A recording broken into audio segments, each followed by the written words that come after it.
What's up, Juventini? Welcome back to the AJC, your channel dedicated to Juventus. And oh my goodness, this Juventus dropping the match to Como 2-0. A disgusting espresso match for myself. And at least there was a lot of gin and tonic involved with the night prior to make me stomach that one a little bit better. But I'm well rested. And I'm still just as annoyed as I was at 3:30 a.m. watching that garbage. But we're going to tackle that hot garbage and everything in the news. Tudor on his way out? Palladino in? Or is it somebody else? Or are we staying put? Should we sack him right now? Hey, let's get into it all. I got Justin. I got Mas. Fellas, how you doing? Ready to tackle this beautiful match? Well, Justin, how you feeling over there? I didn't watch the game, so I don't know. Yes, you I'm just did. kidding. That was brutal. That was bad. We completely just got outclassed by the Lake team. So Well, hey, why don't we pump the brakes and just see how you guys are doing? Are you all right? You good? Justin was fired up because Justin, in America, Trump is doing something to Wi-Fi to try and stop the AJC, but not even he can prevent us from doing this show. All right, so Justin's a little fired up, but he's good now and he's in. It's good to see you, brother. We're gonna rock this one. Mas, Trump was trying to stop you as well after Justin finally got in, but we're here. We're here. We're gonna have some fun today, everybody. We're gonna try to, tackle this one and just really take a look at this, like, before just playing the blame game and pointing fingers and everything. Let's try and dissect this because I think maybe, again, just like we've said, one time, 2 times, 3 times, might be 4 or 5 times, maybe we're pointing the fingers at the wrong people. So we'll take a look at this one, okay? And again, apologies for Trump trying to shut us down, but we're a little bit late, so I'm going to really rifle through this game stuff, okay? And then we'll get to all the good stuff. Starting 11, Di Gregorio, you had the back 4 with Kalulu, Rugani, Kelly, Cambiaso. In middle of the park, Colt Miners, Locatelli, Thuram, and then Chico, David, and Yildiz up top. So finally going with this 4-3-3. You get to the match. Well, holy, what a start. For Como, set piece, delivery, back post, Kempf running onto it, Kalulu forgetting that he's playing a match and seemed to have no idea that there was a player there to defend. And Rugani's in the middle of a battle with Morata.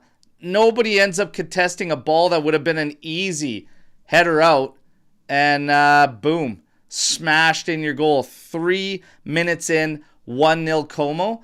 Yeah, that's not what Berto needs to see at 3:30 in the morning. All right, absolutely brutal. Nowhere to go but up after that start, right? Well, not a whole bunch happening. 20th minute, Yildiz driving to the area, takes a shot. It's a very weak one, trying to go back post. You have Thuram getting in the area. He probably had the best chance of the game. Couldn't direct one in goal from the middle of the area. And then he had a couple others. He was trying to get in there and do some, but nothing of real substance. 28th minute, Morata cuts inside, takes a left-footed shot that forces a stop from Di Gregorio. Pretty close to the center of goal. Always going to expect him to stop it. You hit halftime. It's pretty sloppy out there, gotta say. One big chance created for Juve, I'll give them in that first half. That was at the feet of Thuram. But holy smokes. Nothing of real substance. Pretty frustrating. Some were calling for some changes. I was left feeling a little unsure if I would make some changes right now, just because I still think, and I might have been in the minority here, there were some good things like Thuram getting forward consistently, and Colt Miners actually looked like a football player for once. Chico was doing well. You're not going to take Keenan Yildiz out. I thought David was at least getting involved in linking with those guys, but just not enough overall from the entire group. I don't think a 1-for-1 player change was going to do anything at half, but we'll get into more of that after. 62nd minute, floating cross, not much heat on it. Colt Miners, free header, but it's a pretty soft cross in coming in. He can't get enough power to get it by Buchez there. 78th minute, fast break the other way, and Nico Paz. So Cambiasso literally did a 360 on this play. Okay? It's fucking shocking to me. Okay, and again, his agent. Did that remind you of Maldini? I'd love to slap the taste out of that guy's mouth. His agent. Okay. But shocking stuff there. And then Nico Paz curls one in back post. Great hit. Di Gregorio taking some shots from some of the fans. We'll get into that, I'm sure. 2-0. Fuck. I couldn't get to bed quick enough after watching that garbage and hoping that the whole thing was a nightmare. It was not. We dropped it 2-0 in a horror show. Now, guys, here's your chance. Let it out. If you could find positives, I'd love to hear them. But give me your overviews on this one. We'll start with Mas. Your just feelings on this game, start to finish. You could go from starting lineup, formation, halftime, and then the game. Yeah, I mean, you guys know in general I'm a pretty level-headed individual. I don't get too high or low. Well, especially with this team. Okay, let's not bring up Vega. I Vega. understand Vega's yeah, okay. But I'm actually pissed this morning. Like it's very rare when I get pissed off at this team. I'm actually just pissed, right? I did not have a good feeling after that game. Overall, and you saw it after the first goal. Like when it went in, obviously it was a shock to the team. But the whole team, they were showing shots of the players and their faces were just like drained. Like there was no momentum for them to have any thought of getting back into the game 3 or 4 minutes in against Como. We're not playing a top side here, guys. This is like Como, right? All respect to Como. They're a decent team.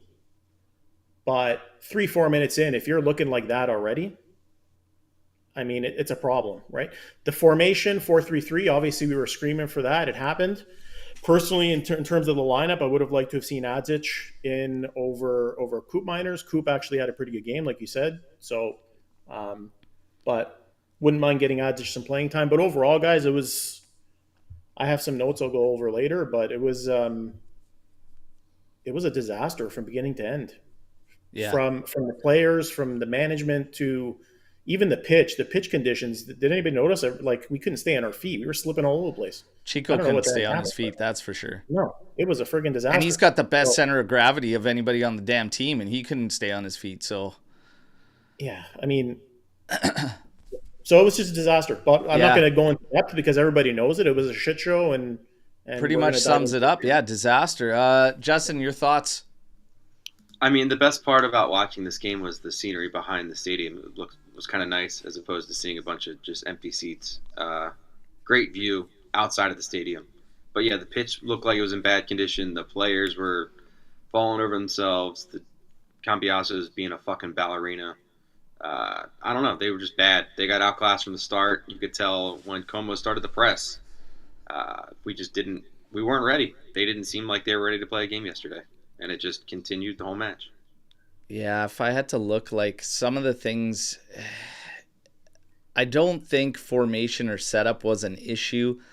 I saw some pointing at that, just saying, well, yeah, this 4-3-3 isn't going to work. And some were taking shots at me saying that, oh, did that make sense against Como now? You were saying it was going to make sense. I'm like, yeah, it did make sense. It still makes sense. I was like, there was actually quite a bit to our game that was better than what we had seen previously, but there's large gaps in effort level and work rate from Como to Juve. And it's just like, it's like we can't put it all together. Formation and setup was not the problem, if you ask me. And the reason that would have some feelings maybe for fans, because I saw this as well, saying this one is on the guys. This one is not a Tudor match that you can really point the fingers at. I kind of disagree there. I'd be livid with everybody. If I was the head of this goddamn team, I'd be in that locker room so damn fast, and it would have been an absolute scorching for everyone.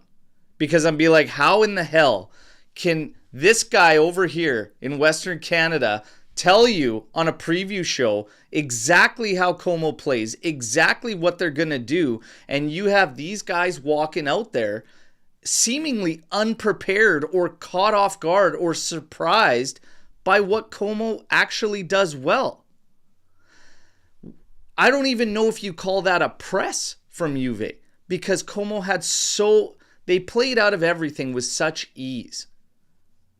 Backheel passes in the middle of the park, like through our guys, just slicing through butter with a hot knife. It was ridiculous. I'm like, we look like we're ghosts. We're invisible. Yeah. And they were winning all 50-50s. Juve was second to all the loose balls. I'm just like, guys, what in the hell are we doing? So it's like, you got a new formation, you got a new setup, and it's like their minds just go to this, and all of a sudden, like, the effort and work rate is just not there. Or like, I don't know who these guys are that they think that, okay, yeah, on paper, you've got a better squad, but holy shit, you still got to go out there and work. And this is why it's got to go to a coach as well. No matter who you bring in as a manager, you have to get 100% out of the guys that you have. So it's like this whole argument of, well, this is what you can expect with our team. These are our players. This is a better roster than Como. And you just got outplayed to an insane degree. We got to stop talking about like just player things. Like, it's not coming together. The biggest problem is, why the hell can multiple guys now not get it together at Juve? That's the big concern I have. And I'm sure we're going to dive into it and we're going to look at all this. I mean, tops and flops player rating, what's the point in this game? Across the board. Yeah, like it was just garbage. It was in the final third, we looked like as close to like the youngest kids possible when they start playing at like age 4, age 5, age 6 over here, and almost like they have no idea that they can pass to a teammate. It's crazy.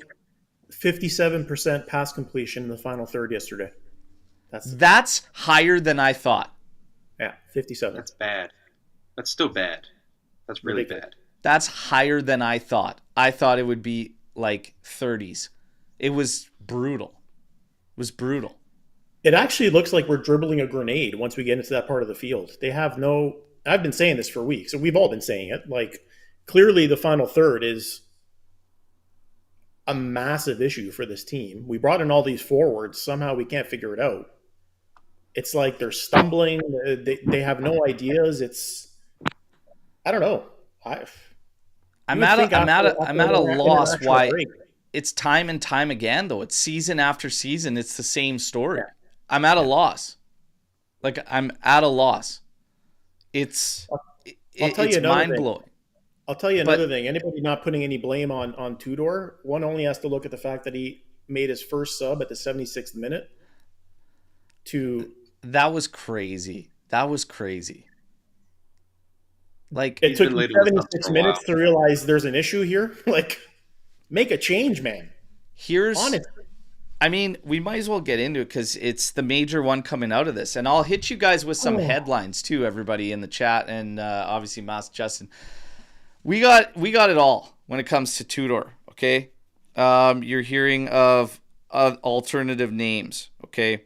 You're hearing Spalletti, Mancini, although Mancini was ruled out yesterday. And then all of a sudden, his name's back in today. You've got Palladino, and Palladino's one that's kind of picking up steam. And then you have, today, a Motta return. Oh, my God. You gotta be kidding me. Yeah. Hit the chair. Give it an RKO. Woo! That's all we need, man. That's all we need, a Motta return. Are you shitting me? I don't know what's crazier is that Gazzetta thinks they can actually do that, put that out there, or the fact that some fans out there were saying I would actually bring him back. Ban them. Ban them immediately. Okay. Just so that we can clear this one. It's a no-brainer for a no there. You've got the same locker room this guy was like a prick to that lost, and it's the whole reason we went into this whole carousel, and we're stuck on this coaching carousel. That's a hell no. The fact that some are saying they would do it is just wild to me. No. Palladino, like, I'm going to be quite honest. I think it's deeper rooted, this thing. There is something going on from the top down that just, you got to look at these guys and wonder why nobody can just get chemistry going with a group, and why we can't perform, and what the hell is going on from the top down. What is going on at Juventus as an organization, as a whole? Because this is fucked up. And now when you start looking at Tudor and you start listening to the words he's saying and you start hearing how he's speaking, there is a whole blurb that they didn't actually post out on their post from his presser before this Como match, where he was speaking about ambition and ambition from the club. And Juve might have blocked it out on purpose. But there's nasty shit. And then how he's talking about this formation and the setup. It almost felt, if I didn't know any better, that maybe the pressure is coming for change and doing all this from others. Maybe he didn't want to go to 4-3-3. Maybe he's doing this and he's... I don't know. But, like, I got bad vibes right now around this club. And Kamoli's got blood on his hands for me. And Tudor's got issues. The players have issues. But when it's this much, it can only go to one person for me, and that's Elkan. Right now. The guy's a shit show. I'm not sold on Kamoli. I'm super skeptical of him. I told everybody Giuntoli was going to be used as a scapegoat. Okay? I told you all he's going to be used as a scapegoat. Ferraro, Scanavino, and Elkan all need to get the hell out of there. Elkan is a major problem, you guys. I don't see Juve going anywhere until this guy stops calling the shots, because he can't. And Kamoli coming in. Kamoli decided to go with Tudor. He was part of the group, part of this whole group that went with Tudor. And now all these options. Mancini, if we're signing Mancini, way back, maybe. Mancini now, I don't know. Spalletti caught lightning in a bottle in a season where everybody else shit the bed. That Azzurri showing should have ended his career, and now he can go admire his jersey collection at home and sit there and keep being a philosopher. Palladino, maybe he could do something with this group. He got a lot out of Monza. Fiorentina's doing worse with Pioli than they were with Palladino when they let him go. But the problem for me is, it ain't going to change something, because there's something going on at the core at Juve. Do you guys agree? Disagree? Where are your thoughts at now on this whole Tudor out and this coaching carousel? Justin? Yeah, I mean, it's pretty obvious that there's an issue, and it's not just the players, because we have a almost completely different team than 2 years ago, and it's the same exact product on the field, basically. Yeah. Like, just replace the names and numbers with new bodies, and it's the same type of play. There's just no chemistry on the field. The coach doesn't seem to know where to put players. People are out of position. Kalulu finally wasn't a wingback today, but he played like shit anyway, so I guess that doesn't matter what position he's in. It's the top down. It's really just an issue across the board, up the board, over the board, behind the board, everywhere. It's just they're not seemingly doing their job effectively, and it translates onto the field, even though they're not playing. Yeah. Mas, what do you think? Yeah, I mean, Justin nailed it. It's no coincidence that Ferrari and Juve are disasters at the exact same time. I mean, one only has to look to Elkan to see what's being done there. Listen, we've all worked for corporations. We all understand when the top is rotten, it bleeds down, right? Yeah. If you don't have strong leadership, it affects every single part of the organization, and we're seeing that. We're seeing that in J Medical. We're seeing that on the field. We're seeing management. We're seeing transfers. I hate to say it again, but it's no different than Man United, right? We're in a very similar situation to them. And in terms of the coaching, I mean, let me ask you guys: if you're a coach, do you want to come to Juve at this point? Put Well, the mystique and aside, knowing you're going to be canned within a year. Any of these bigger coaches, why would you come here at this point? well, that's Right? what I've been saying. I said if you're Juve and you want to draw somebody serious, Get your shit together, man. it ain't gonna be for Elkan, and it's probably not gonna be for Kamoli. Like that's just the reality. Like right now, when you're in the midst of this, where the pressure, the tension, the turmoil is always going to be at a level minimum of 9 out of 10, the only way you're going to accept that is, number one, you better be compensated for it, but it's got to be the right guys. There's got to be belief in the project. Nobody has belief in these guys at the top. Nobody has that. People could say whatever they want about the way things ended with Agnelli, and I will agree, it was a disaster, and we're still paying dividends on some of the shit that went down. But the fact remains that everybody, top down, was behind the guy and would follow that guy into the trenches over and over and over. I don't get that vibe from guys that have been there since. I don't get that vibe at all. And I don't know, if you're looking at this right now, if Juve wants a coach, and here's the thing, here's the problem that I have, is because a lot of these options, if Palladino is a legit option, okay, you're just doing the same thing. 100%. You're just doing the same thing, right? What makes him better than Tudor at this point? And you're now, and when it happens where one role changes, now 3 times, 3 consecutive seasons, and if nothing changes, it's like, at what point do you realize it's just, there's something wrong up top? And if you want to get into transfers, it didn't take a professor, a master, okay, to figure out that this team ignored a priority, something that should have been a priority. The fact that it wasn't puts blood on Kamoli's hands at the back. And I won't buy into any of the excuses that people are trying to throw at me. Trying to say that, oh, well, with what money did you want to do that? What are you talking about? I was like, Kamoli told us you needed to get rid of somebody in the back because of all the names. Did they try? Did they push? No, they just accepted everybody that's here.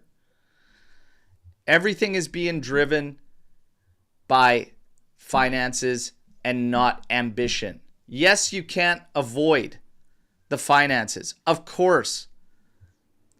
But they played nice guy with all the guys. They tried to play a little more aggressive with Giuntoli, but one thing you could say there is he did get the guys. You almost have a tale of 2 different stories there, because he got his guys and then the coach couldn't get shit out of them. But here's the thing. You still have players where, what's the plan? Douglas Luiz seemed like the coach never even wanted him. Now you have João Mario. What was the point of that? We don't even play the guy. People are complaining and saying, with what money? We spent $40 million on Openda, who doesn't play, and on money on João Mario. We could have just bought a center back or another player that the coach is going to use. We had the money. Well, They just Well, you Shut didn't down even their try leg. to push. You didn't even try to sell anybody or push anybody out or make a move. So it's like you were just accepting. They were accepting of the whole fact with Vlahovic as well. Like, I mean, they didn't try anything. They wanted to keep the peace. Okay, that's fine. But how the fuck can you put everything on Tudor? You also can't do that. It's like, what are we doing? At some point, you got to look at this and reel it all in. But let's get to the goods, everybody. Tudor, do you sack him right now? Chat, do you sack him right now? Justin, yes or no? Right. If you were going to do it, I would have did it before the international break. Now it seems kind of dumb. Palladino is not really going to sell me. I'm not going to buy those treasures he's trying to move at the flea market. I think you hold on to him for now, but it's getting thin, I guess. I don't really know. It's tough because I don't think he's the issue, but I don't think he's part of the solution either. Mas, it's your call. Do you sack him right now? I don't think I would. Listen, we knew the next few games were going to be difficult. Como's not, a pushover. They're a decent team. They were at home. We didn't come out and we didn't perform. But I mean, next game's Real Madrid. That we were expected to lose that anyway. So are we going to fire him after Madrid? I just don't, like Justin said, I don't see anybody else coming in at this point making that big of a difference to save the season. So there's got to be something said for continuity at the least to try to right this thing. I mean, he made the formation change, which is a positive to me. We just got to try to get more out of the players. That's what he needs to do. And he's got to figure out the final third. It's a disaster. You had a whole international break to work on that, right? We got some cross-ups here. We are going to put it to a poll just to see. Should Juve sack Tudor right now? I'm kind of at this spot, like, I don't know. Like, the money thing is the least of our concerns. When people talk about Malta still being, paid by Juve until he accepts it. Look, the coaching salaries and stuff aren't a part of FFP. So everybody that's trying to play the FFP card and we're about to, and coaches, fuck that. That's Elkan being cheap. That's Elkan just allowing stupidity like that to be said and rocked and rolled with. Coaches' salaries aren't part of that. Completely separate. If I'm looking at this thing right now, I'm at a, I don't know. Some people want Mancini. It's like, oh yeah, club success and everything. Okay, that's fine. But that's also a long time ago, and it's been awful since after the Euros. He also had a ridiculous stay out there in Saudi, and he was even rumored to try to get back into the Azzurri. If you're going to commit to somebody right now too, it's like it's all rushed. It's always rushed. It's always like, even Tudor, it's like we're settling. I'm kind of done with the settling part, and I'm pissed off because Camoli, these guys decided, okay, out of the bunch, you could have had Mancini in the summer if you wanted him. They decided against it. So why now all of a sudden this is a big thing and it's going to change things? Like, what made this club decide against it in the summer? And now all of a sudden they want to go to it. Just results? It shows me that these guys don't actually have a fucking plan or a vision. They're scrambling. Yeah, they're scrambling. 100%. To stop the bleeding, right? You could have had, to be honest, Could have had any of these guys in the summer. So now all of a sudden it's a scramble. You decided against those guys for whatever reasons. But now all of a sudden they're going to save the day? I'm not buying it.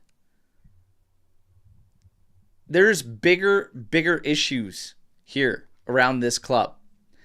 There is no vision, no plan from the club, from the organization. You could see it in our mercatos now.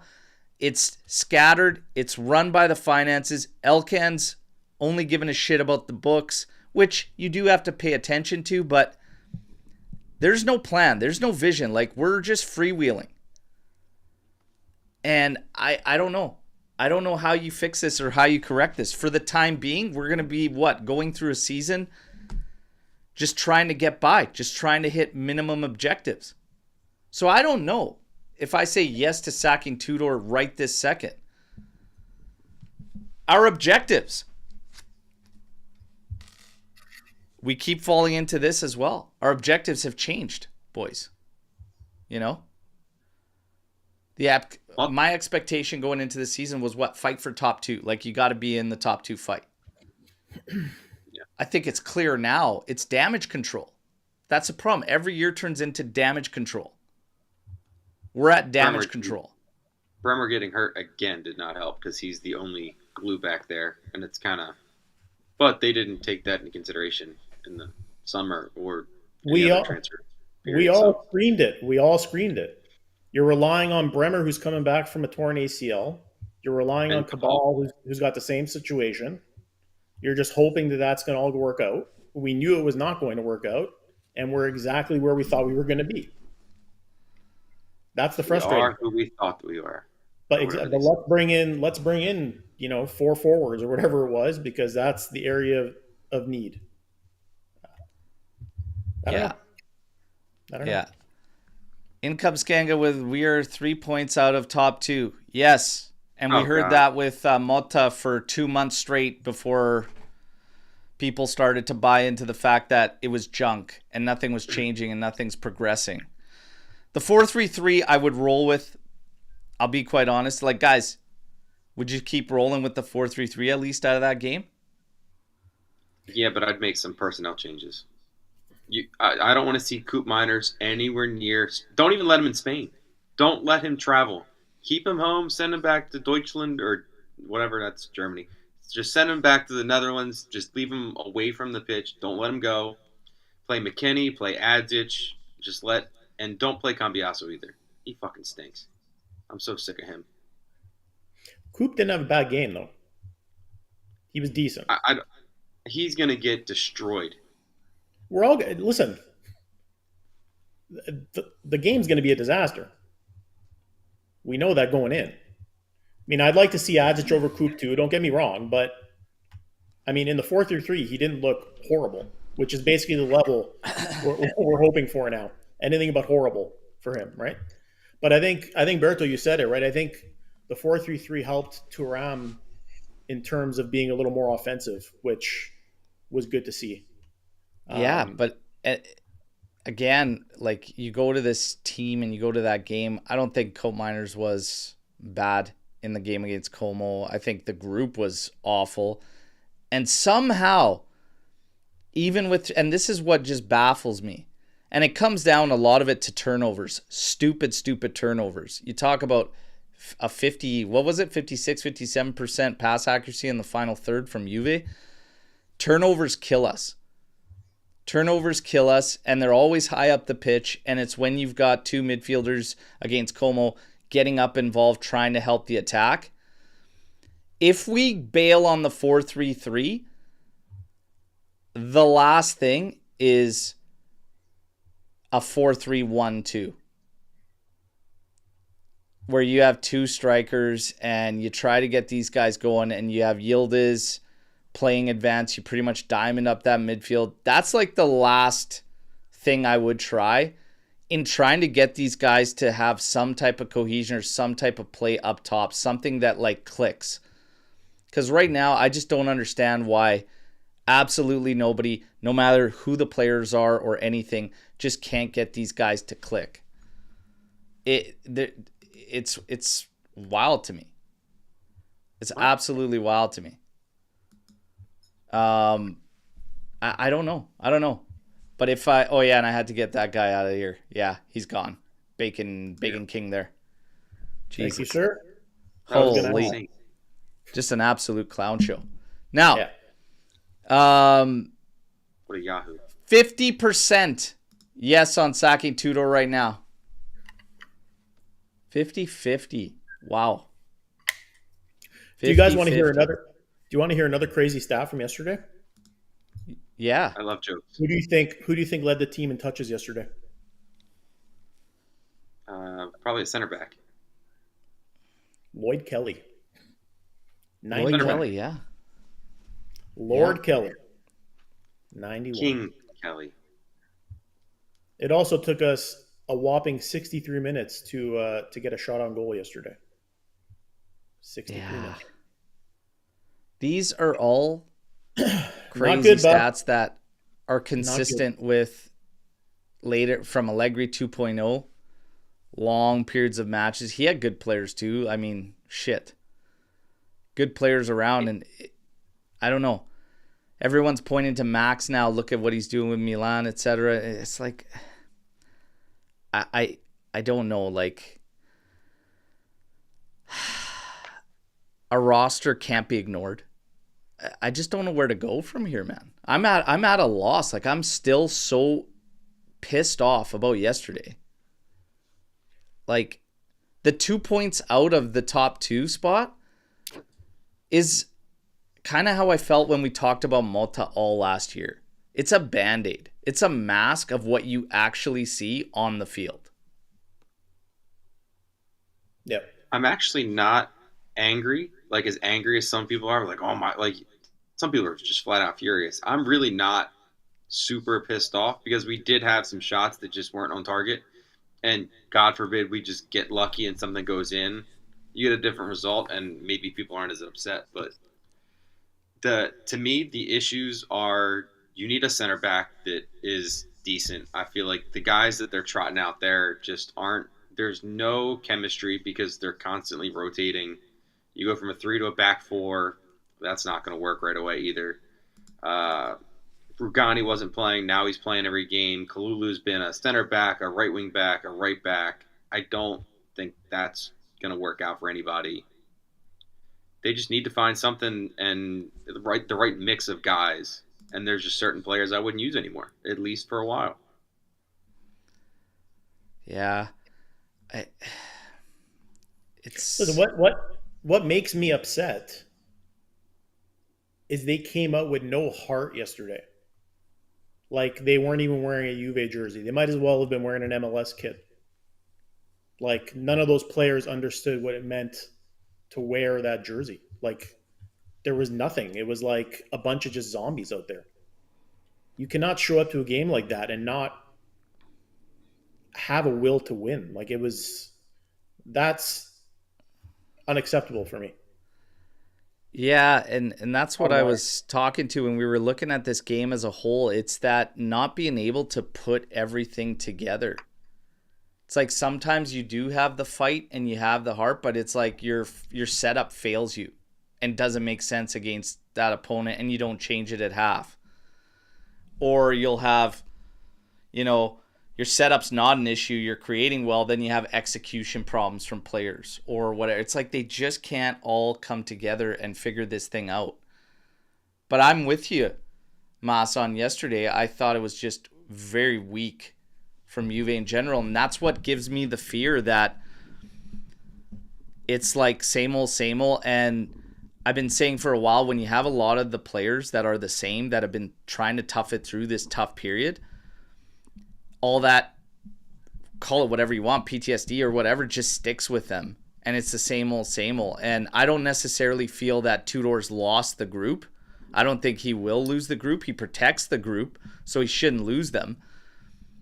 But I feel like they know that maybe there is something going on behind the scenes and there is heat there that Tudor's taken. And I think it's taken the wind out of their sails that you're at 2 points out of the top or whatever, but the vibes are not there because it's 5 draws in a row. They can't get wins. And guess what? That fight, all that shit starts to become doubt. And then another glaring issue in our roster comes up, and that's leadership and I experience. was just going to say that. Who's that guy? Who are the guys? One of them's out again in Bremer. Yeah. But who are those guys that are going to pick it up, that are going to say, no, I want the ball in these situations. I'm going to go. Yeah. Right now, it's Chico and Yildiz, and that's it. Yeah. That ain't good enough. There needed to be somebody there once they went down 1-0. Guys, pick your heads up, get your shit together, and let's play. There was nobody. You look at their faces, they were dejected. It was like, I can't believe that just happened. You got a whole game ahead of you, man. Like, get back in the game. Get your shit together. Right? Yeah. This is like a common reoccurrence with this squad over the past 5 seasons, where it's just like shit starts to go a certain way and they just can't get out of it. They just can't pick themselves up out of that and over that barrier. And they just plateau, get stuck. And then all of a sudden, it's code red for everybody involved. Nobody's safe. Players, coach, Matt, everybody is just taking bullets. We're in the same carousel right now this season. But earlier in the year, we did have that. I feel like we were behind some games and we were scoring goals in the 90th minute and coming back from 2-goal deficits. And now all of a sudden they just roll over and play dead. Because the honeymoon phase is over and now you're going into a new system, so they start to feel that the doubt's setting in, that it's like, uh-oh, we got to switch it up. Like, what we're doing isn't working. It's that isn't working feeling. And it's like, are we going to be able to do this? Are we going to do it? Meanwhile, the pressure back home stays the same, and that pressure will never fade, right? On top of it, you got guys like Cope Miners, guys individually that can't get it sorted out. Cambiasso is one of them. And that's a big piece of Juve. When Juve succeeds while he's been around, is Cambiasso. In the attacking phase, when he cooks, we cook. But that's the thing, is like he has been lost. He has been lost. And his agent, if his agent ever, like, that's the first guy I'd be looking for after Como's match, is that motherfucking agent. I'd be like, hey, talk now, motherfucker. Talk now. I want to hear this Maldini claim. Was that not the most tone-deaf comment you've heard?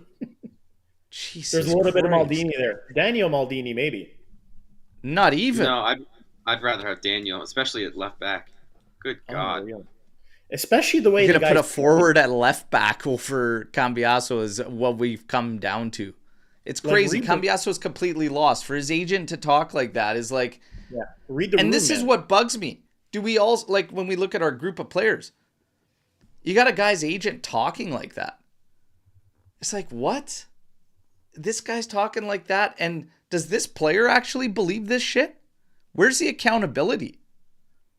I get it. You want to protect your player because you still got a pipe dream. And we know he was pissed off that the deal didn't go through his city because he would have got his Chicoria.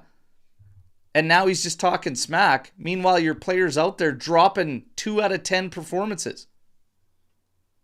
If he had any stones, he'd fire his agent, like, now. Yeah, you're embarrassing me. That's what would sell me on him, is if he came back and said, look, my agent's a dick. I fired him this morning. You know, we don't really agree with what needs to happen. Then I'd be fine. But the fact that he keeps him around makes me think that Cambiasso believes it too. Now, oh, God help us if that's the case. So 50% split on Tudor out immediately right now. So we got to get into this. Justin, you said probably. You're probably a yes. I'm with you. I'm like, I really don't know? legitimately don't know. Well, let's say that it does happen. Let's say Kamoli decides. Out of that list, who would you select? Chat, who would you select if you're in the belief that, yes, he needs to go right now? Who is your choice out of that group? Give me, like, whoever is coaching the Iceland national team. I don't want Palladino and I don't want Mancini or any of those other guys. Just give me just some coach that we know absolutely nothing about that gets a team to play hard. That if they can complete a pass and defenders know how to mark and people try, that's good enough for me. That's the minimum. I'm waiting for the links to Ange, who just got fired this past weekend immediately, and watch Kamoli jump on Ange. I like Ange. Did he ever work in the French league? Fuck. I don't think so. Well, probably not going to happen. I literally think until it's funny because you feel a certain way, and I've been saying this over the past couple shows, like Juve needs a guy that will maximize what we have now in order to pick things up and then get that top guy. You know, like Zizou or whoever you want to put up at the top. Like you want to build to that. You might have to go the opposite route. You might have to get a legit manager.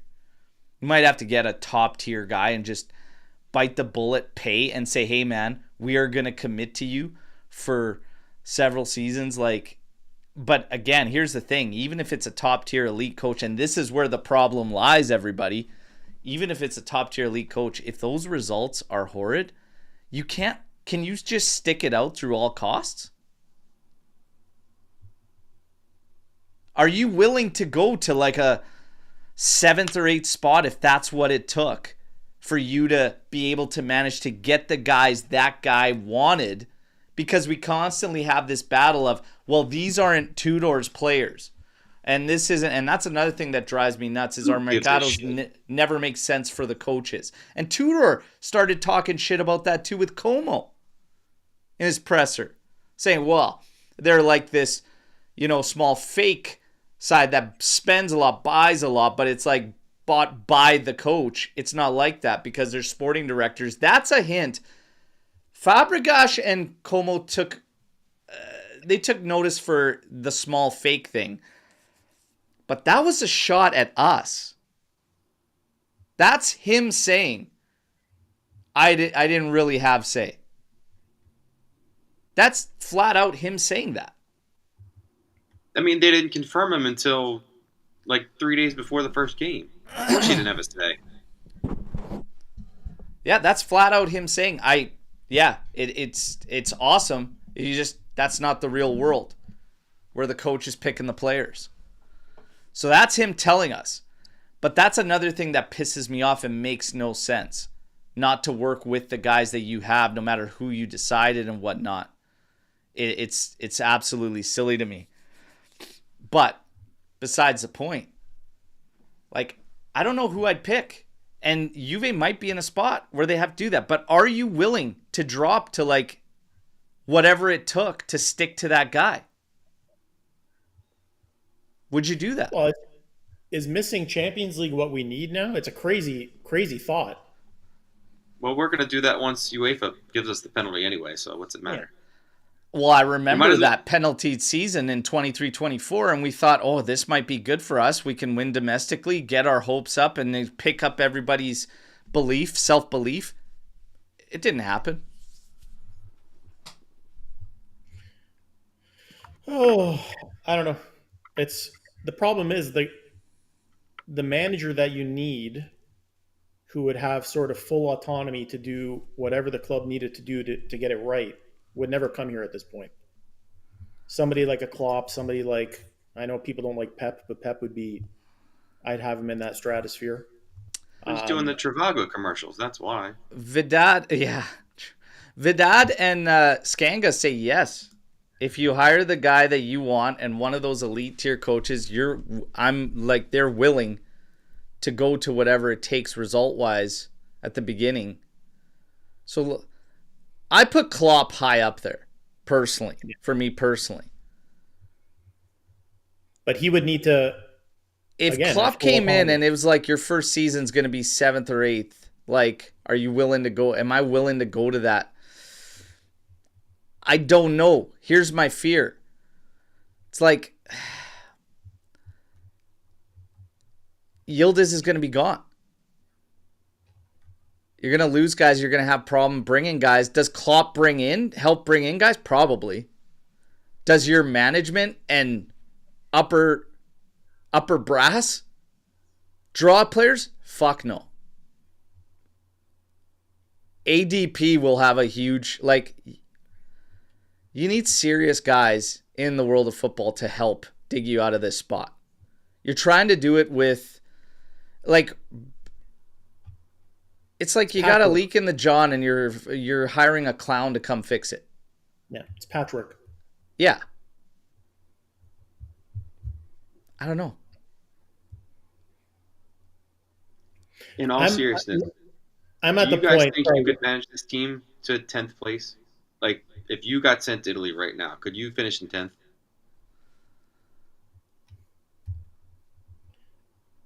Dude, top 4 in this Serie A is not difficult to obtain. But my point is, there's no way, like, if you're saying, to take anything, would you take whatever the results are? If you bring Klopp in, with this roster as it is now, there's no way we finish in 7th or 8th, even if he is doing his commercials.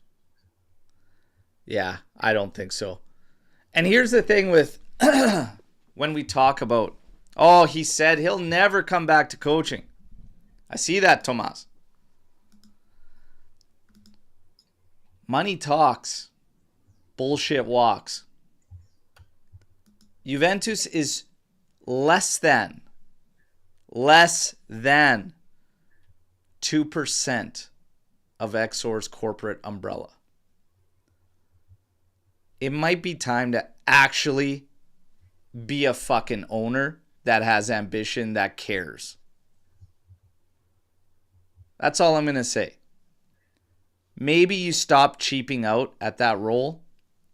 And maybe that we can get everybody that's involved behind the guy you hire and actually move forward and actually build something. And if you don't want to come out of pocket, Johnny, maybe show some respect to Tether, who's now up to 11.5% in stakes. Maybe they'll pay for that elite guy for you if you stop being a dickhead and an asshole. At the same time. Dickhead and asshole at the same time. Yeah. Fuck yourself, Elkan. Wake up. I'm at that point.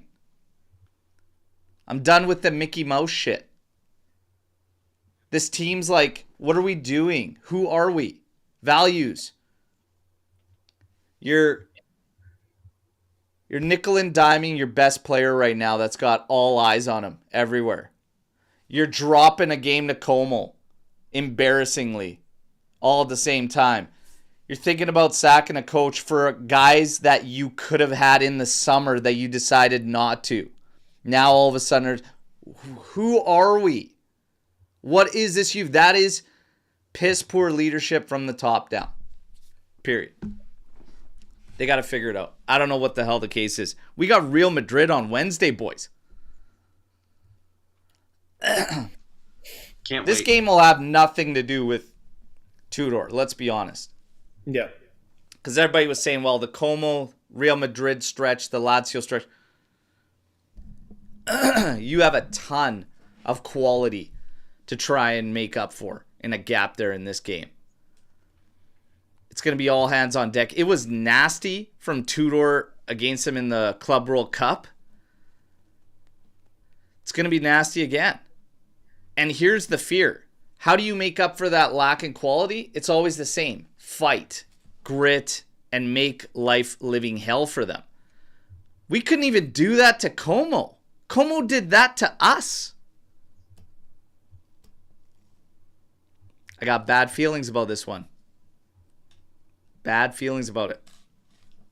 Yeah, listen, if we drop a loss, but they show some balls, I won't be too upset about it. I mean, we're all going in expecting a loss, but show me something. Show me a little grit. Show me something.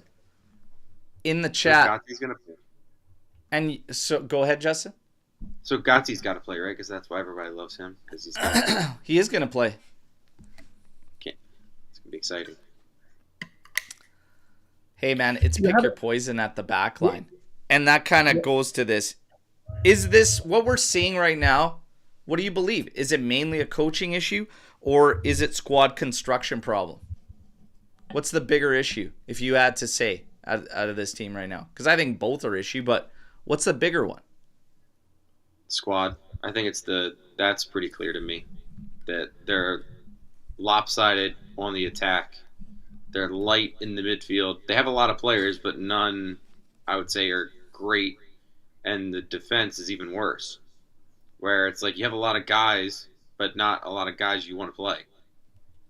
I've said for like 2 years, Gatti should not be your second best center back. And now it's just, okay, who can we play today? And it just doesn't work. They brought in João Mario, that's an offensive fullback, but Tudor doesn't like him. They brought in Openda that they don't play. That's $56 million that they could have spent on a position they actually needed. I don't know. Mas, what's the bigger issue? Coaching or squad construction? Yeah, it's squad. Justin nailed it. You have all these guys up top that can't play with each other, clearly. We haven't had a creative midfielder in God knows how many years. And you did nothing to address your defense in the offseason, which was obviously a concern going in. So everybody's got blood on their hands, man. It's Tudor's not without blame, but it's almost like, I think we talked about this before, it's almost like he was sort of a lame duck coach going into this year, where the transfer market didn't really make any sense. Maybe they thought, okay, we'll keep him in here for one more year and then figure out our long-term decision after that. I don't know. I think we all rated the transfer market pretty low overall, within six or seven, give or take, right? So we kind of knew this going in. I actually would say coaching, I think, and I'll tell you why. You're looking like shit to teams that have less quality. Period. You don't have to have world beaters to play good football. We're not playing good football. We're not playing balanced football. Even in the wins that we had, this is why the points and the standings and how tight they are don't really matter to me for what I'm seeing from this group, is because it's just a fucking mask. They're not playing good, smart, balanced football, and they still have no chemistry up top, despite that being our strength. So if you're telling me that the squad construction is an issue, but you say we're heavy in attack and we're strong in the attack, well, we're not strong in the attack because we still haven't gotten those guys to figure out how to even get a fucking striker involved. Whether it's 2 of them, 7 strikers, they can't get any of them fucking involved in the game. That's coaching. What helps if he stays on side? That's coaching. That's fucking coaching. It's a big problem. Yeah, you have gaps in your roster, but to think that this team has to get blown up by Como and that's the best that this group of players can bring, I'm not buying that, and I won't buy that. Absolutely not. The 4-3-3, despite a horrid display against Como, showed some things that actually were better than what we were seeing previously that we still needed to go with. And I failed to believe that if we went to that a little bit sooner, it might not have been as bad at this point and things could have been moving better. Tudor, I think Tudor's hell-bent. I don't believe he wanted to go to a 4-3-3. I think he's feeling heat, he's feeling pressure, and I feel like even based on his words in the presser, this was a, here, okay, let's do it. I'm not going to say he's happy with what happened in the result, but I think there's a battle going on. I really think there's a battle going on with the management, and I think it's ugly. And now all of a sudden it's hitting the team. Because Tudor, where he succeeded when he was doing well with Verona and whatnot, he could play his brand of football. Nobody cared about, the players you have, etc., whatever. It made sense for them to play his style with that 3-man back line and everything, and they were a hard-nosed team. They could do that. when he was doing well with Lazio, they were actually playing in that setup. Excuse me, before he showed up. They were playing in that setup. And he did very well with them to close out that season. I was surprised that they didn't want to continue with him, but they didn't. I don't know if I don't feel he even believes in a 4-3-3 wholeheartedly. I truly don't think he does. Coaching's a problem. The roster's an issue too. There are gaps there. We know about the Mercado, but coaching's a problem, man. His hands aren't clean. This is tough. I just don't have faith in the guys we're looking at. I'll be quite honest. It's going to be an interim situation if you do it, just like when he stepped in last year. So don't get somebody and commit, because you're settling, even at this point. You've already said no to these guys. I don't know. It's a tough spot to be in. But that's one of the questions we're at right now. Is it mainly coaching, squad construction? If Palladino walks in tomorrow, like, let's say you're the coach, walks in tomorrow. What do you do if it's squad construction and it's just the issues? How do you move forward with this team? What do you want to see against Real Madrid? Because, Justin, you said you would stick 4-3-3, but your personnel changes. What is your vision moving forward? I would use Zagrova. Oh, wait, he's hurt. I would use Bremer. Oh, he's hurt too. I put an Adzic in the middle with Thuram and Locatelli. The front three, I believe, the same. Give me Yildiz, David, and Lil Cheeks. Even though David is throwing some fucking stinkers, so he needs to get his shit together like quickly. And the back, I think I would go with Kelly. Kalulu, I guess, on the right. No, I'm playing all offense. If we're gonna concede goals, give me everybody that goes forward. So Kelly, I guess Gatti, João Mario, and throw McKennie at left back. Kelly and Gatti. Yeah. Oh. So that was way out of order, but I got there eventually. Holy. Little Cheeks is not sus. Dells. I don't know. And a strange substitution yesterday on Locatelli as well. I see Mitch saying there Loco's not happy when being inside. I don't know why he would be the one to take there out of that midfield. I don't know. We're all over the place. We're scattered. Mas, how would you line us up? 4-3-3. What is your ideal 4-3-3? What do you think we should do against Madrid? Yeah, mine would be very similar to Justin's. I'd probably play João Mario on the right. As much as I don't like Gatti in there, I'd have to probably throw Gatti in there. I would probably sit Kelly and start Rugani. The left, as much as I don't like it, I'd keep trotting out Cambiasso, because who else do you got? Out of what we have, he's got the most potential to put in a decent showing. I would like to see Adzic play, but I don't know. Real Madrid, Champions League, it might be too big of a situation for him to ask. So I would probably start Coop, but begrudgingly I would be starting Coop. And I'd probably bench David for Openda, just because, I don't know, why not? Nobody's working there.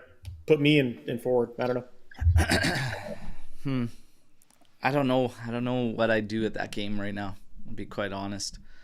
Will it even matter? That's the scary part. Right now. If some of our feelings are valid with what's going on behind the scenes, might not matter. But I would. I'd probably let Kelly sit, man. I'd probably go Rugani and Gatti. But put Gatti on the left side, so at least he's not right next to Kalulu. Put Kalulu at right back, maybe. Nah, you know what? Fuck. João Mario. Let him go. Cambiasso is just at the point right now where he's borderline unfucking playable. Like, This is the problem. This is where you start to look at the squad, because guys are just not cutting it. They're just not cutting it either. And Cambiasso has been one for a while. And Tudor has not really gone away from it. The only time we did is when he faced that suspension. And that's garbage too. And that just sets a bad precedent. So while that's on player, obviously, for his performance and his individual, it's also on a coach. Like, that's why Tudor's still, like, fucking play McKennie there. I'd play McKennie in some of those games over watching Cambiasso do absolutely nothing. I'll be quite honest. Like, I'll be quite honest. Kostic ain't the answer either, so no, I wouldn't be starting Kostic. We shouldn't have even kept the guy around. Besides the fact, I don't know. I'm not getting good vibes going into that game. I don't see how all this helps the club. Tudor's maybe feeling like the writing's on the wall. That's never a good sign for a club. And players feel that shit. Players feel that shit. You know? I think for us, it'd be similar to thinking about a workplace where you might know that, hey, your leader, your manager, whatever, is probably under the gun. Everybody feels that. Right? Because guess what? That shit rolls downhill. So if your manager's feeling heat, you're probably feeling heat because he's all over you and whatever. We've all been there. That's usually how it goes. I think that's what's happening right now too. So no leadership, no experience to kind of help it build them. It's tough. January window. Hearing a lot of rumors. Man, do you think Juve needs to be active in January? You think we have to, like, are there some top priorities for you January where Juve absolutely has to bring a profile in? I don't think you're going to be able to improve the team as much as you need in that window. January shopping's shit. We know that. Well, you're going to end up with Lloyd Kelly again, right? It's You mean our best center back? There's too many holes to fill, and it's not the right time of year to be trying to correct all these issues. I'm sure they'll be active just because, you know, pressure will set in and they're going to want to fix it. But you're not making major purchases in January. Like that Dusan deal when it happened was an outlier, right? That doesn't happen often. Is there a priority you would go for that you think we have to, though? I mean, for me, it's always been center back, especially with Bremer in and out of the lineup. I think we're probably all going to say center back is top priority. Yeah.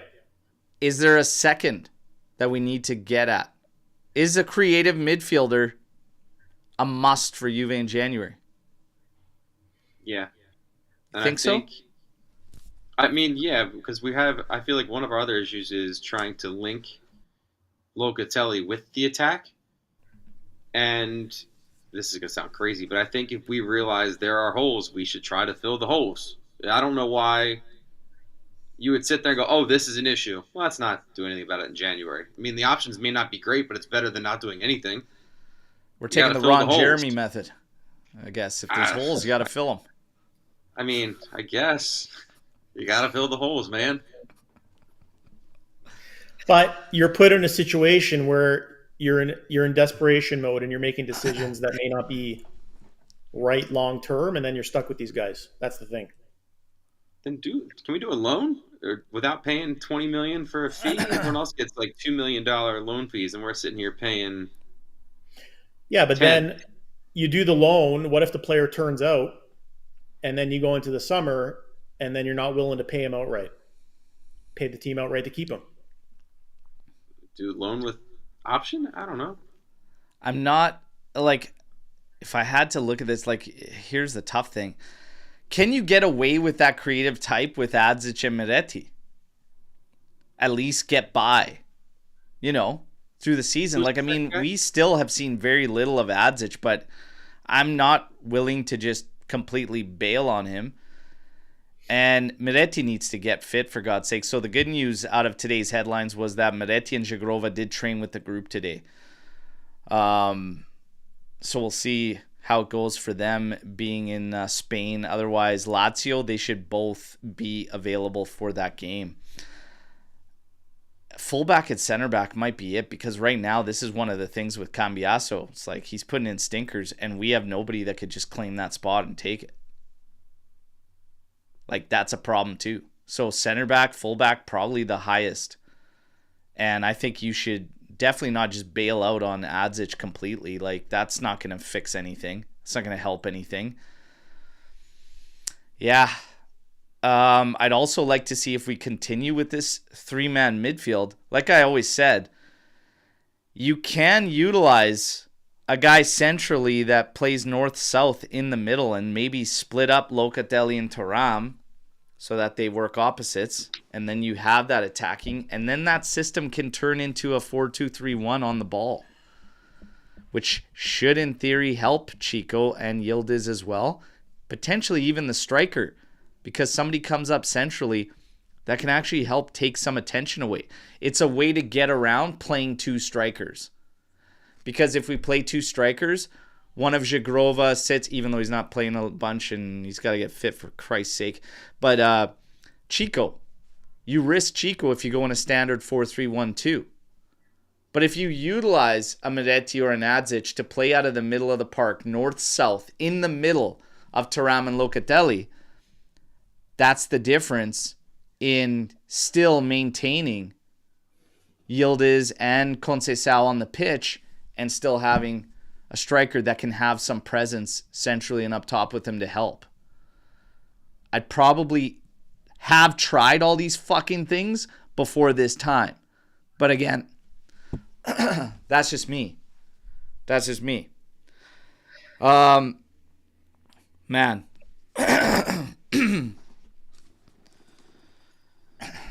I don't know this team. We're at a loss. Do you stick with Tudor or do you not? 50-50. I don't think I've ever seen a poll question on this show go 50-50. It's a Bonucci dream out here at 50-50. Okay? If that doesn't say how difficult a time it is right now at Juve, I don't know what will. I think you just solved our problem. There's our ball-playing defender. Bring Bonucci back. He can't defend, but he can pass. So that's pretty much all we were going to get getting out of some of those other guys people wanted. I'm telling you. Crazy stuff, man. Crazy stuff. We obviously had to run overtime now just for the fact that, oh my God, what a fitting start to this show. Not being able to get these guys into the green room when you're covering the Como match. Maybe that was a sign to just stop the bleeding with this Como game. But we're going to get to some Storm the Barns here just to try and machine gun a few. Maybe we'll get one of these guys to answer through their thoughts. Pierre, cycled through multiple managers, players, formations, and projects. The faith rots from the head down. Until leadership changes in a real way, day-to-day talks feel pointless. Hard to disagree with Pierre. And we really laid in heavily on Elkan. And Elkan's going to feel the heat now. Rightfully so. Rightfully so. Mitch, besides Tudor, you think they finally realize that our players are heavily overrated? We have a maximum 5 who should wear our shirt. And from those, not all should be starters. Here's my thing. I've said it all along. And this is why I believe you could do better with this group. You want to go through rosters, even through the decade of dominance, you have guys that were shit on in the matches that they had to step into, not Juve quality. Guess what? Juve made a living off the blue-collar Grinta boys. Made a living off those guys. They all have a place. You have to make it work. Do we need another superstar? Do we need more class? It doesn't hurt. And I believe, yeah, you could definitely do with some. But do you think like a world-class player's lacking more than leadership and experience? Would you have taken like a couple journeymen with experience that weren't necessarily world-class? do you think that goes a longer way on this group right now? 100%. Like I said, we don't have that guy. I know I keep harping on it, but Modric would look pretty good in this lineup right now. Well, that is world class and experience, though. Like, he's world class. Absolutely. You know, we're looking at guys like fucking Freuler, for Christ's sake. That's an experienced player.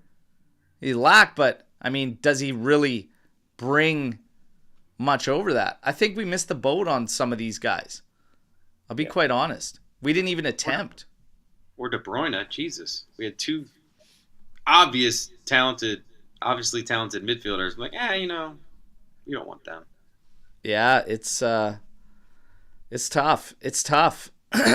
But you're not going to have a roster of all world class. Like, it's just, even through the decade of dominance, you had some guys that were, just knew their role and played that, and that's fine. You have to find balance. That's what separates good coaches from shitty ones. Figuring out how to put what you have together in the best way possible for all of them. Having those guys understand their importance to the group. But you're not going to have a million of these guys all Galacticos at Juve. Like, that just ain't going to happen. Well, and you nailed it, Berto. Like, having guys on the pitch that elevate those other players just based on their leadership and their motivation and their non-acceptance of, not trying, no effort, which we don't have right now. It just seems like we're okay with going out for a stroll, which is what we saw yesterday. If you have guys like Buffon back there, Chiellini, the BBC, they're not going to put up with a guy just going out there for a run. They're going to call him on it, and they're going to say, get your shit together. I have a thought that might be in the minority here, but I think Juve should have followed up this summer the same way they did last summer in pushing for the goodbyes. And even if you had to be a prick about it and being out, like, they should have kept going that route. They changed the style, whatever, and we thought, yeah, you know what? They're trying to keep the harmony. You can make sense of it, but at the same time, you gotta flush. You gotta flush some of this. You gotta flush some of this out, and we didn't. And we went the nice guy approach, and I wonder if we would have pushed, if these guys would have just started to accept moves. And if they didn't, yeah, you do open yourself up to a bit of a situation where it's like, fuck, now they're around. I don't know. I think we make life around Juve almost feel like a fucking resort for these guys. And I'm getting sick of it. I'm getting sick of these guys feeling like they could treat it like a vacation. Because that's what it feels like sometimes. It's like they can shit the bed and their agent can walk out there and talk like they're in the discussion with Maldini. What the fuck? Are you serious right now? If I was in an upper brass role, I would have definitely reacted and said something to that guy and just been like, you need to shut the fuck up. Yeah. Seriously. Well, the fear is we're becoming accepting of what's going on.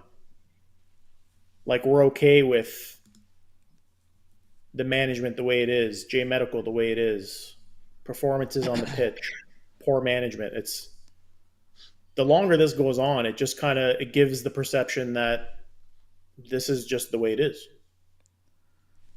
Gives that perception when guys like Kamoli are immediately promoted. I even said that. I'm like, what's he done to all of a sudden just that was always in the game plan? Was it? Why? What's the rush? Accomplish something. Do something. Earn your stripes. Earning your stripes. How fitting for Juve.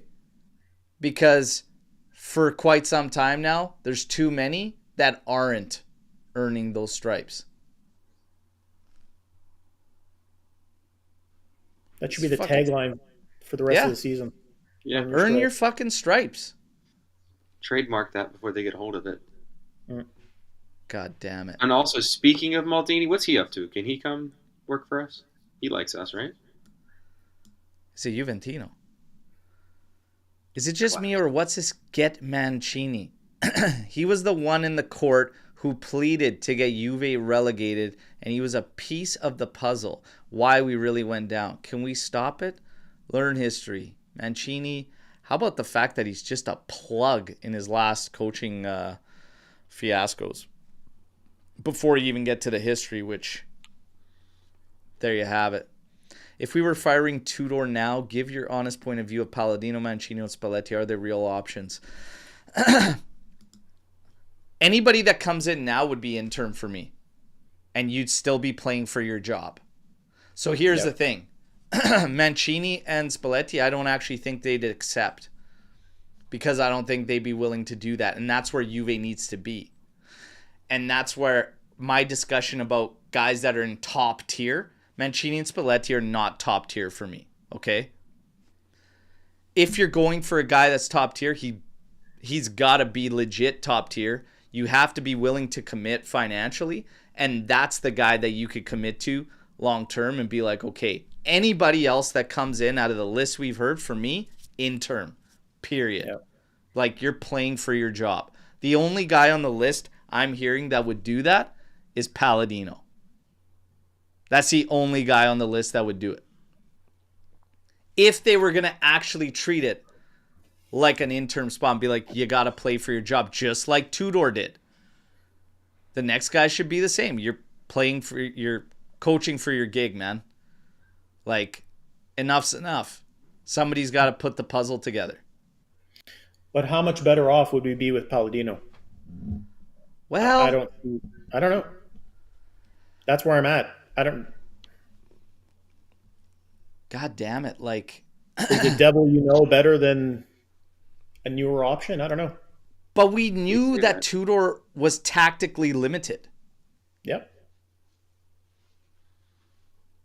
So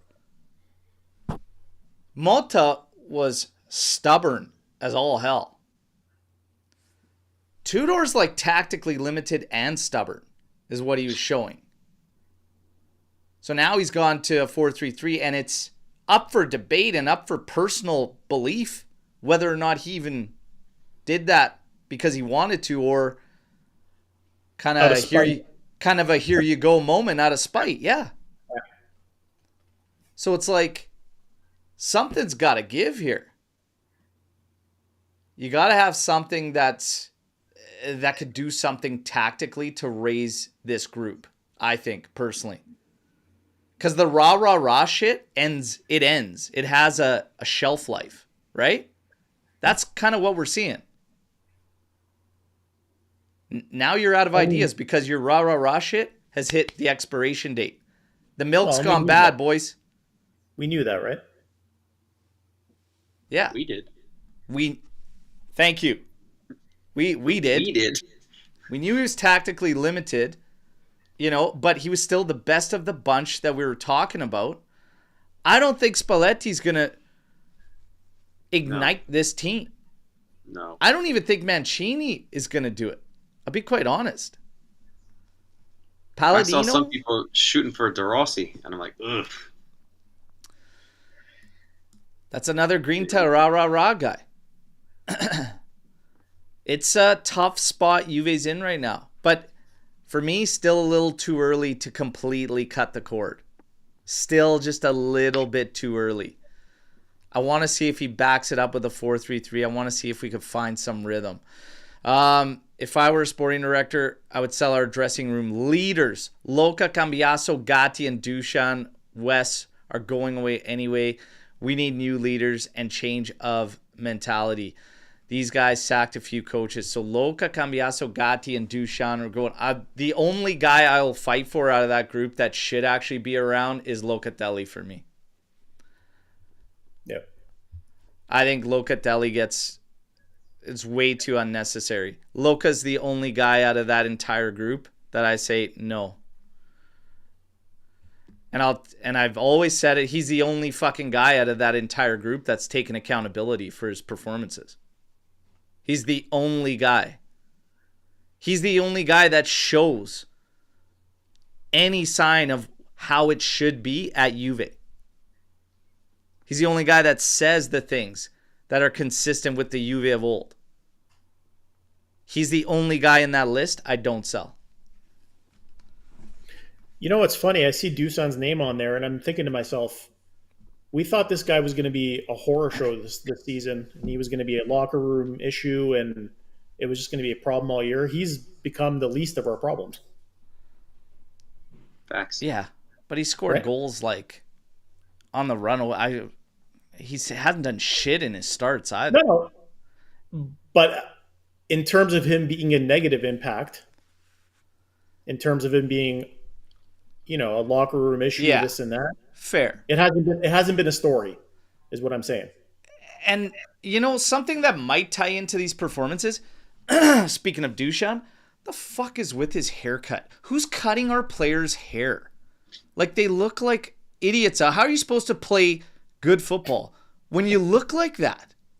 J Medical. The J Barber. It wasn't even faded, man. It was just straight line, like just straight shave right to there. No fade. Like, I'm like, who's cutting these guys' hair? Shit. J Barbers. Jesus Christ. Shut it all down. J Barber, man. Holy, strikes again. Gatti had to go get his situation fixed up. That's at least okay. He might find some performance again. If he did, wouldn't that be funny? Get rid of the Gore and Pandev, and then all of a sudden he starts cooking again. Let's try and find some more and Machine Gun out of here. We did have a super chat there. Much appreciated from Mitch as all. Tudor didn't get the players he wanted in the Mercato. Yeah, I'm just done with the whole windows not matching the guys they're trying to work for. All of it's just pissing me off. Do we know that though? Did he he didn't come out and say? Did he not just suggest that with the comments about Como? He kind of did. Yeah.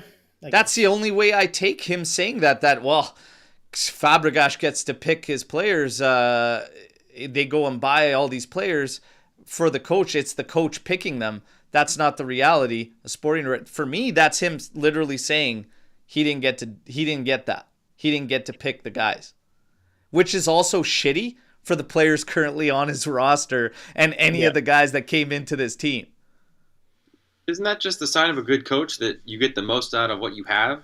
I mean, it's easy to be a good coach when you get to pick all the players you want, isn't it? I mean, isn't that part of being a good organization, though, working together? Yeah, but I mean, he didn't get confirmed until late, so it's like he clearly wasn't the number one option. Oh, yeah, definitely. He was not what, I said that the whole way we were going through that. I go, guys, you're getting to a point where you pretty much also can't go to Tudor because you've waited so long and you've made this guy you've drug him through the mud. You've drug him through the mud by pissing around waiting so long, right?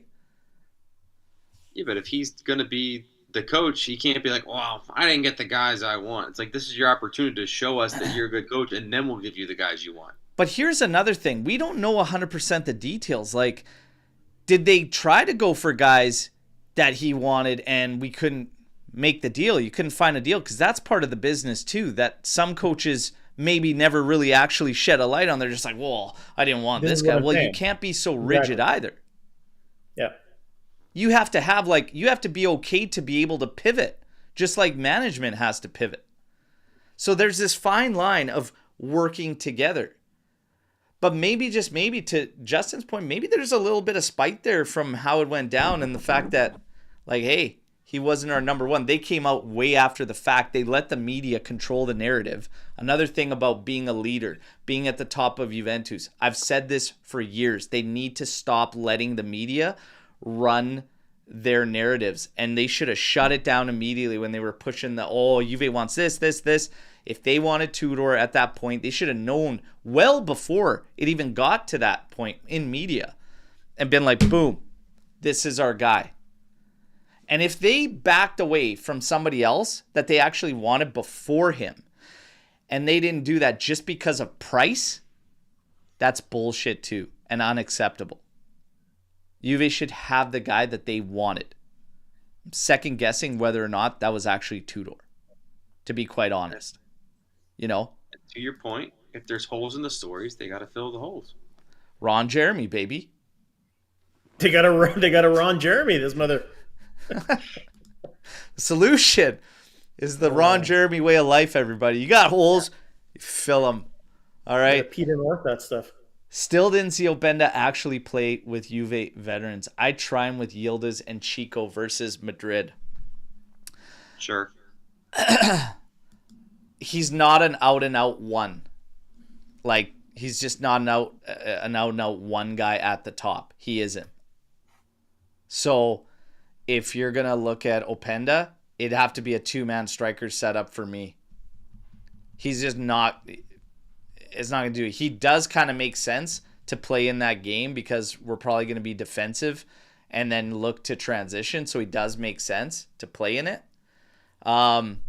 The other spot, I'll be quite honest, the way things are going, I'd still stick to David before Vlahovic.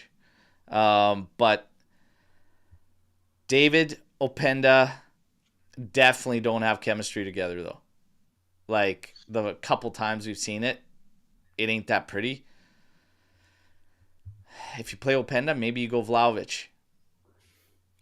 And maybe you do go like a 4-4-2, but it's kind of like a 4-3-1-2 diamond with Yildiz in behind both of them. Maybe you do that. And you set up to kind of close down a bit.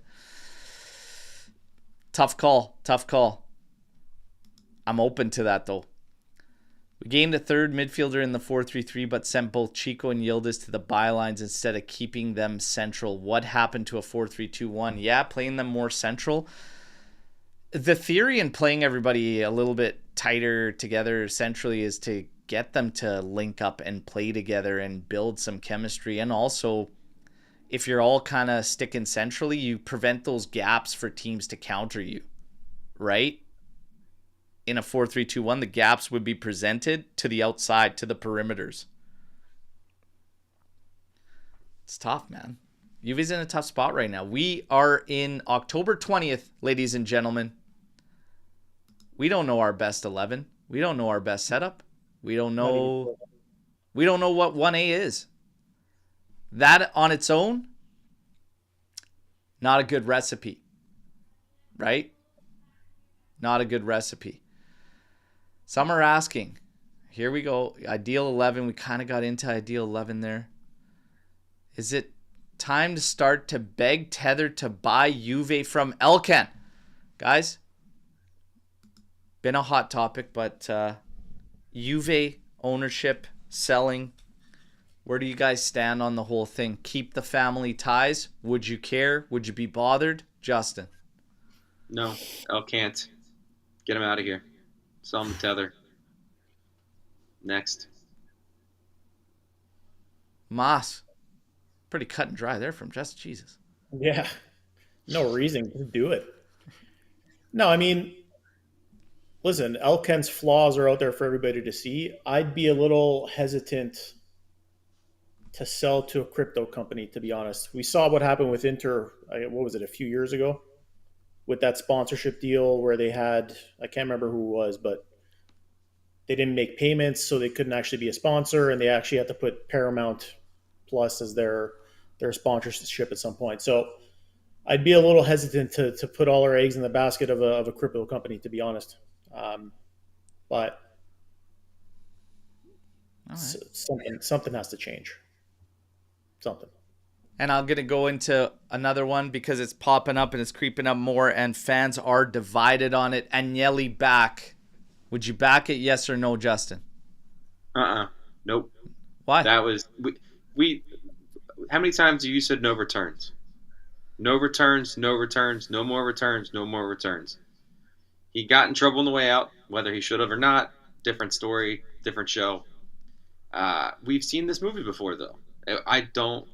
We keep going back to things that used to work in the past, and the earth doesn't spin backwards, baby. It only keeps going forward, and we need to pick something else.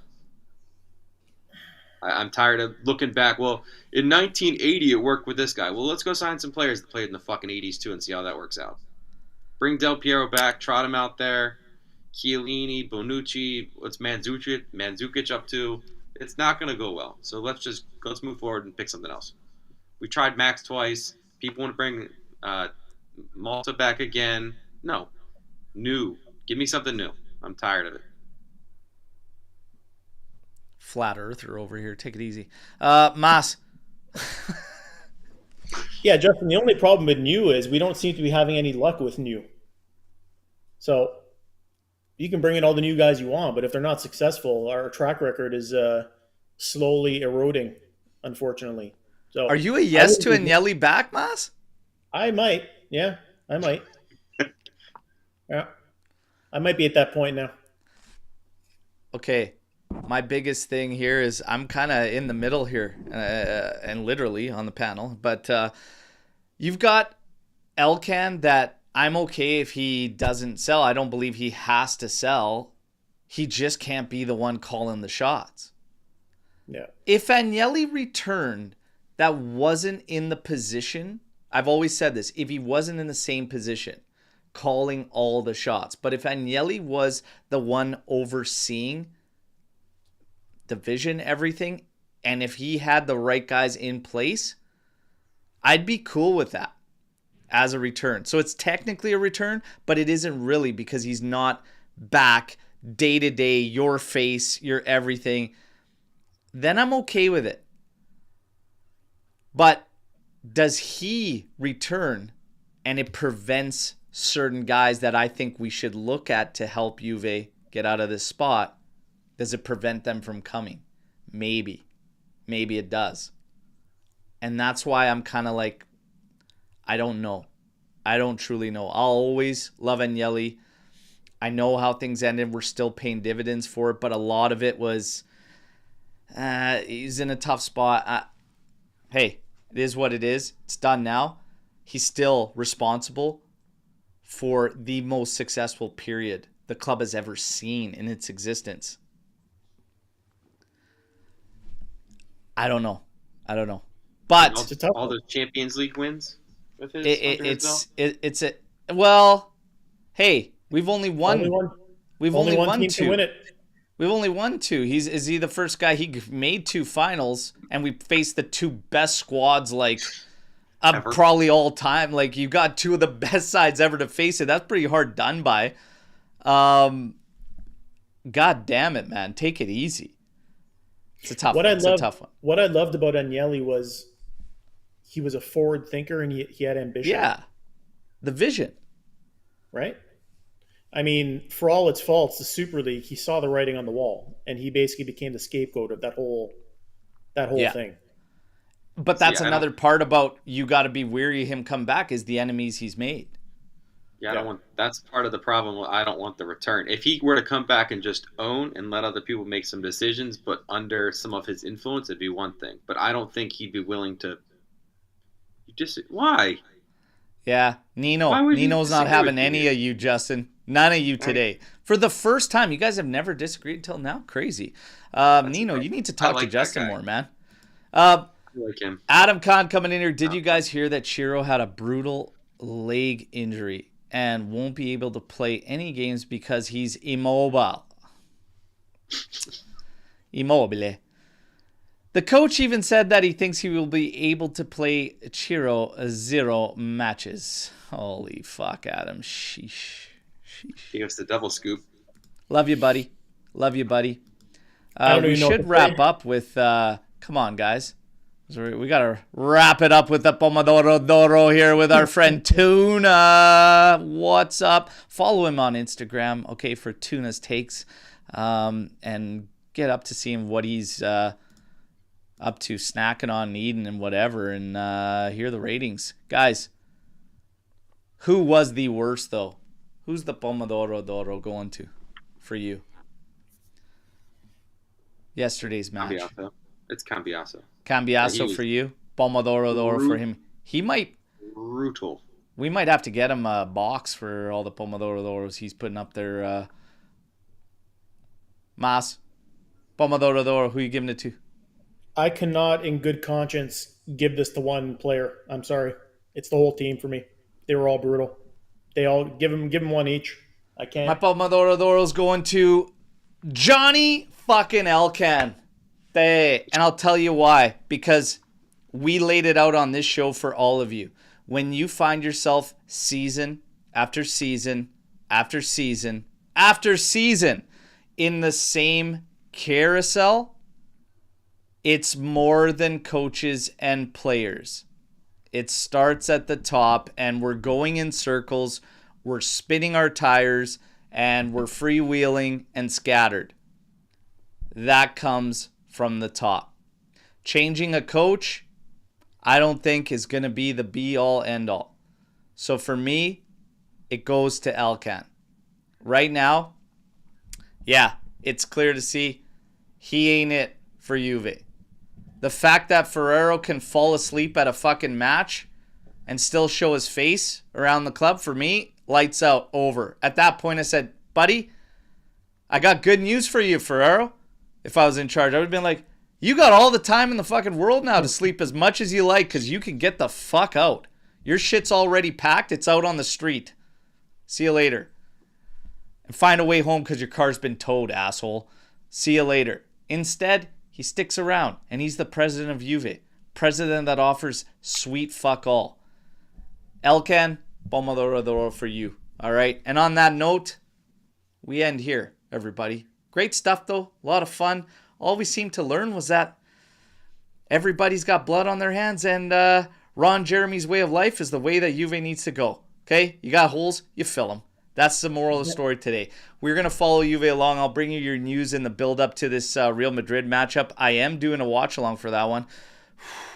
Might be a painful one for all of us to run together, but you know what? I don't care. Those watch-alongs are still fun. 3:30 a.m. one with this one was tough to have my energy level up, especially watching that performance, especially the fact that I had a lot of gin and tonic. But a great team year-end party. That was a blast. Today was a blast. Rough start, but we got it rocking. Mas, Jessen, always absolute pleasure. You guys, till next time, no matter what, fino alla fine, forza Juventus. Let's hope for some victories starting to come. Can Juve surprise us on Wednesday? Don't, in the words of Skanga, bank on it, okay? Don't bank on it. Let's just see if they can kind of show us the Italian way. We're always hoping for that Italian way. Tough it out, grinta, defense first, fight, be a thorn in their side. I'd be happy with that based on where we're at now. But a struggling Lazio at the weekend? Better fucking win that one. Yeah. Let's see what they'll bring us. Army, you guys are the best. As always, take care. Ciao, ciao.